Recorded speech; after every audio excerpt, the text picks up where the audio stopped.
It was time for Harriet to start working. That's what people told her, even though she was only 5 years old. Harriet didn't get to go to school. She didn't get to play.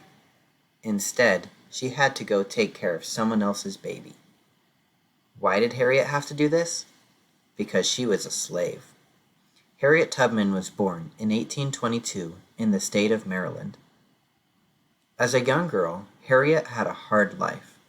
When she was working as a nanny, even though she was only as old as a kindergartner, the baby's mom would hit Harriet if the baby started crying.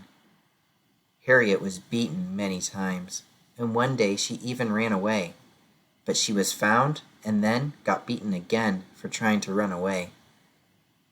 As a little girl, she also lost 3 of her sisters who were sold to a slave trader. She never saw them again. One night, when Harriet was an adult, she quietly walked out the door of her house and ran away into the woods. If she got caught, she would be beaten or even killed. So, every day she would hide somewhere and would only keep going at night. She wouldn't be safe until she had traveled for more than a week.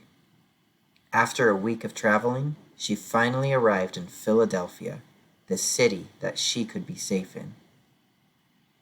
Even though Harriet Tubman was safely living in Philadelphia, she felt bad for other slaves in Maryland. She knew how horrible it was to have to live as a slave. So Harriet Tubman decided to leave her city of freedom and go back to Maryland. At night, she went back to Maryland, helped some of her family members escape, and brought them back to Philadelphia with her. However, that wasn't enough.